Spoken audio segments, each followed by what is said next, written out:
Hi అండి, నమస్తే. మన జీవితంలో ఏదైనా మంచి జరగాలి అంటే అది బృహస్పతి మూలంగానే సాధ్యమవుతుంది. కాబట్టి స్త్రీలు పుట్టింటి నుండి కొన్ని వస్తువులను తెచ్చుకోవడం ద్వారా గ్రహాల ప్రభావం అనుకూలించి మనకు అదృష్టం, ఐశ్వర్యం లభిస్తాయి. ముఖ్యంగా స్త్రీలు నెలకు ఒక్కసారైనా సరే తమ పుట్టింటి నుండి కేజీ వరకు బెల్లాన్ని తెచ్చుకోవాలని, ఇలా కేజీ బెల్లాన్ని తెచ్చుకోవడం వలన మీకు ఉన్న ఆర్థిక బాధలు, అప్పులు అన్నీ తీరిపోతాయని పండితులు సూచిస్తున్నారు.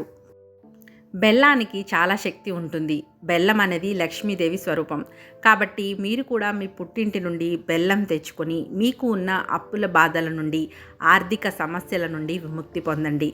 బెల్లం అదృష్టాన్ని మార్చేస్తుందని వాస్తు శాస్త్ర పండితులు చెబుతున్నారు.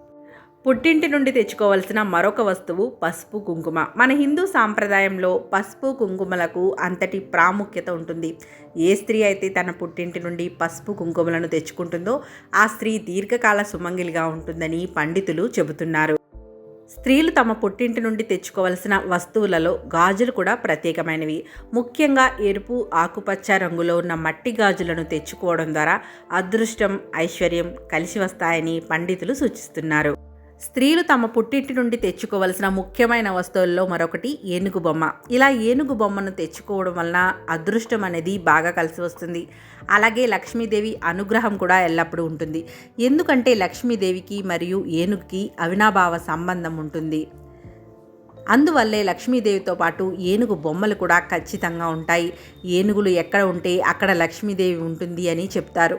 కాబట్టి మీ ఆర్థిక కష్టాలు తొలగిపోయి మీ ఇంటిపై సిరి సంపదలు కురవాలంటే స్త్రీలు తమ పుట్టింటి నుండి ఏనుగు బొమ్మను తెచ్చుకోవడం చాలా మంచిది.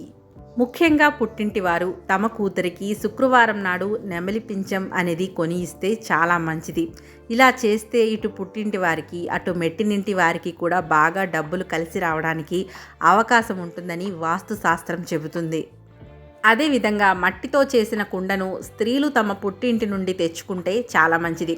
ఎవరైతే చాలా కాలంగా కొత్త ఇంటిని కట్టుకోవాలి అనుకుంటున్నారో అలాంటి వారు ఇలా మట్టి కుండను పుట్టింటి నుండి తెచ్చుకోవడం వలన భూమాత ఆశీస్సులు కలిగి మీ సొంత ఇంటి కల నెరవేరుతుంది. అయితే పెళ్ళైన స్త్రీలు కొన్ని రకాల వస్తువులను మాత్రం తమ పుట్టింటి నుండి తెచ్చుకోకూడదని పండితులు చెప్తున్నారు. ఒకవేళ ఇలాంటి వస్తువులు మీరు మీ పుట్టింటి నుండి తీసుకువెళ్తే మీ పుట్టింటి వారికి భారీ నష్టం కలుగుతుందట. మరి ఆ వస్తువులు ఏమిటో ఇప్పుడు తెలుసుకుందాము. ఉప్పును లక్ష్మీదేవి స్వరూపంగా భావిస్తారు. కాబట్టి స్త్రీలు ఉప్పును మాత్రం తమ పుట్టింటి నుండి అస్సలు తీసుకువెళ్ళకూడదు. స్త్రీలు ఒకవేళ ఉప్పును తమ పుట్టింటి నుండి తెచ్చుకుంటే గనక పుట్టింటి వారి సంపద తగ్గిపోతుంది. అలాగే పుట్టింటిలో ఉన్న లక్ష్మీదేవి వెళ్ళిపోతుందని గ్రహించాలి. అదేవిధంగా పుట్టింటి నుండి చాలామంది పచ్చళ్ళు తెచ్చుకుంటూ ఉంటారు. ఇలా అస్సలు పచ్చళ్ళు అనేవి తెచ్చుకోకూడదు. ఎందుకంటే ఈ పచ్చళ్ళలో ఉప్పు, నూనె ఎక్కువగా ఉంటాయి. కాబట్టి ఉప్పు తెచ్చుకుంటే పుట్టింటి సంపద తగ్గుతుంది. అలాగే నూనెను తెచ్చుకుంటే అరిష్టం. కాబట్టి పచ్చళ్లను అస్సలు తెచ్చుకోకూడదు. అలాగే పుట్టింటి నుంచి చాప, జల్లెడ, నువ్వులు, పల్లీలు లాంటివి అస్సలు తెచ్చుకోకూడదు. అలాగే గుమ్మడికాయను కూడా తెచ్చుకోకూడదు. ఒకవేళ పుట్టింటి నుండి గుమ్మడికాయను తెచ్చుకోవలసి వస్తే పుట్టింటి వారికి ఎంతో కొంత డబ్బులు ఇచ్చి దానిని తెచ్చుకోవడం మంచిది. స్త్రీలు పుట్టింటికి వచ్చినప్పుడు ఖచ్చితంగా భోజనం చేసిన తర్వాత మాత్రమే అడుగు బయట పెట్టాలి. ఇలా చేస్తే అటు మెట్టినింటి వారికి, పుట్టింటి వారికి కూడా చాలా మంచిది. చాలామంది స్త్రీలు తమ పుట్టింటి నుండి పాలు తెచ్చుకుంటూ ఉంటారు. వాస్తు శాస్త్రం ప్రకారం ఇది చాలా పెద్ద తప్పు. స్త్రీలు తమ పుట్టింటి నుండి పాలు తీసుకువెళ్తే పుట్టింటి వారికి అనారోగ్య సమస్యలు వస్తాయి. అదేవిధంగా కత్తులు, కత్తిపీటలు, కత్తెరలు, సూదులు కూడా అస్సలు పుట్టింటి నుండి తెచ్చుకోకూడదు. ఒకవేళ ఈ వస్తువులు తెచ్చుకుంటే ఇరు కుటుంబాల మధ్య మనస్పర్ధలు పెరగడమే కాకుండా పగలు, ప్రతీకారాలు కూడా పెరుగుతాయట. కాబట్టి స్త్రీలు తమ పుట్టింటి నుండి పదునైన వస్తువులను తెచ్చుకోకపోవడమే చాలా మంచిది. సాధారణంగా చీపురును దానం చేయకూడదు అని ఆధ్యాత్మిక పండితులు చెబుతున్నారు. చీపురును వేరే వాళ్ళకి అస్సలు ఇవ్వకూడదు. చీపురును వేరే వాళ్లకు ఇస్తే లక్ష్మీదేవిని ఇతరులకు ఇచ్చినట్లు భావిస్తారు. కాబట్టి స్త్రీలు తమ పుట్టింటి నుండి చీపురును తెచ్చుకుంటే మీతో పాటు కూడా లక్ష్మీదేవి మెట్టినింటికి తీసుకువెళ్తున్నట్టు అవుతుంది. మీ పుట్టింటి వారు పేదరికం అనుభవిస్తారని గ్రహించాలి. కొంతమంది తల్లిదండ్రులు తమ ఆడపిల్లలకు కిరాణా సరుకులను కూడా పంపిస్తూ ఉంటారు. కానీ అందులో చింతపండు ఉండకుండా చూసుకోవాలి.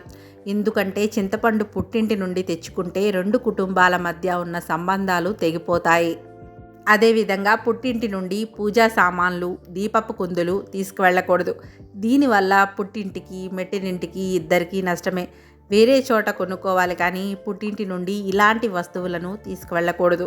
తెలిసో తెలియకో ఇలా తీసుకువెళ్ళడం వల్ల ఇద్దరికీ అరిష్టం అనేది కలుగుతుంది. పెళ్ళైన స్త్రీలు ఇనుముతో చేసిన వస్తువులను పుట్టింటి నుండి తెచ్చుకుంటే ఆర్థిక సమస్యలు ప్రారంభం అవుతాయని గ్రహించాలి. స్త్రీలు ఎప్పుడు కూడా జుట్టు విరబూసుకొని తమ పుట్టింటిలో తిరగకూడదు. ఇలా చేస్తే మాత్రం తమ పుట్టింటిలో దరిద్ర దేవత వచ్చి కూర్చుంటుంది. కాబట్టి తల విరబూసుకొని తిరగకూడదని గుర్తించాలి. కూరగాయలను కూడా పుట్టింటి నుండి తెచ్చుకోకూడదని పండితులు చెబుతున్నారు. ముఖ్యంగా కాకరకాయ, మెంతికూర వంటివి పుట్టింటి నుండి ఎట్టి పరిస్థితుల్లోనూ తీసుకుని వెళ్ళకూడదు. పెళ్ళైన స్త్రీలు పుట్టింటి నుండి పుల్లటి పదార్థాలను, చేదు పదార్థాలను తెచ్చుకోకూడదు.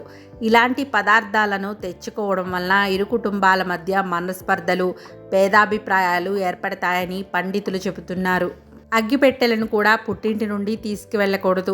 అలాగే నల్ల బట్టలు, నూనె, పాలు, పెరుగు, దూది, గొడుగు, లక్ష్మీ రూపు, అద్దం వంటి వస్తువులను పుట్టింటి నుండి అస్సలు పట్టుకు వెళ్ళకూడదు.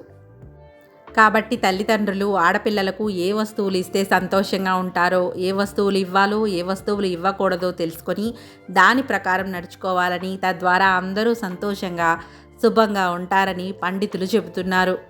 తెలుసుకున్నారు కదండి, పుట్టింటి నుండి ఏ వస్తువులు తెచ్చుకుంటే మంచిది అని, ఏ వస్తువులు తెచ్చుకుంటే మనకి మంచిది కాదని.